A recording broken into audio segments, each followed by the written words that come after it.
kinakain ni Tani. So guys, hindi po yan kumakain ng kanin. Sabay-sabay po talaga yan silang dalawa kakain ng cat food. Ayan, so ano po, yung pinakain ko po sa kanila is yung princess. Ayan po, kasi dati po ito si Sunny, yung Persian namin is kinakain po talaga nito is yung isa, yung medyo mahal na cat food. So ngayon, nag-switch pa ako kasi medyo magastos po kasi. So ito po yung princess na yung Persian namin na cat, si Sunny. Persian cat po yan, guys. So kakain na po sila. At ito naman yung isa namin na half lang. Ay, yung mama talaga nito is Persian cat. So late blooming siya, late bloomer. Bale yung balahibo niya po, guys, is lumalabas siya ng medyo tumatanda-tanda na siya. Pero yung baby pa po siya. Siya lang yung bukod tanga na hindi siya mabalbon. Kasi yung mga kapatid niya sobrang balbon, siya hindi. Ayan. Kita ko mami, kit. Ang liit ng niya. Ang liit ng kainan niya. Kasi maliit pa kasi siya. Nasanay na kami na yan. Hindi pa namin siya nabilhan ng isang kainan. Hindi pa nakapasyal yung mami niya. So, meet niyo po si Sunny. Tani! Ito po si Tani namin, guys. Matalino po to. Tsaka pag tinatawag po siya, malapit na kaagad siya. At ito naman si KitKat. Sobrang stress ako dito dati, guys, kasi kahit anong kulong ko dyan, hindi po siya talaga pwede na hindi lumabas, lalabas siya. Hanap po siya talaga ng paraan para makalabas siya ng bahay namin.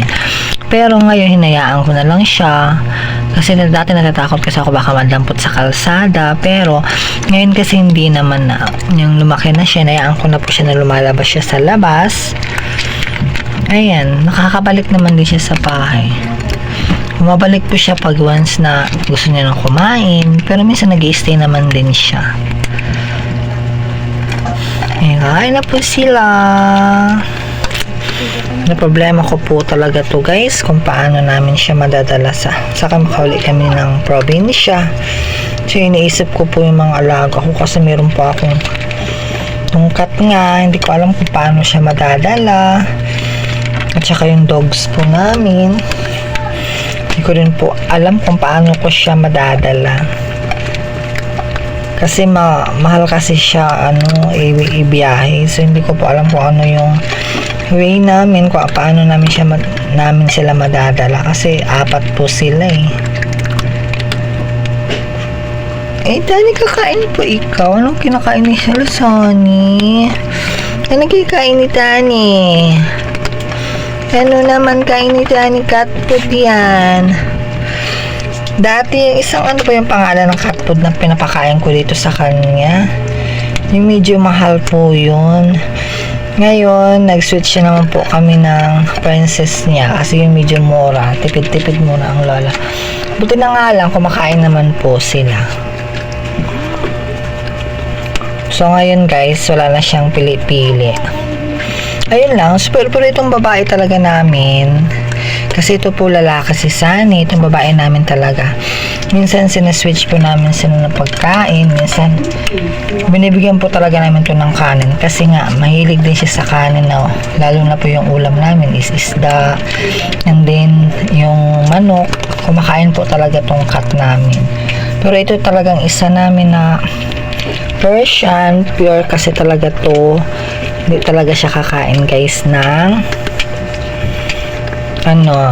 kanin talaga. Gusto niya talaga laging cat food.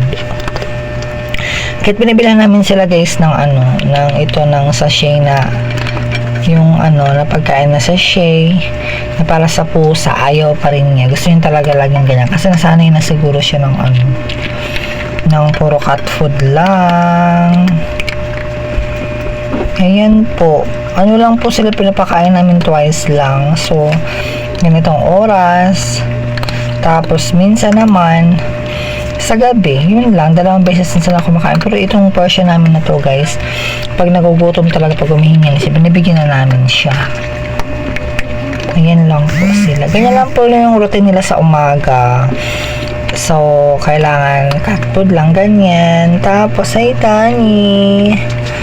Diba po, big bone po talaga to guys. Kasi lang yung routine nila sa umaga. Cat food, kain, din water. Sila ng tubig. Ayun na, ay KitKat. Tapos ka na KitKat.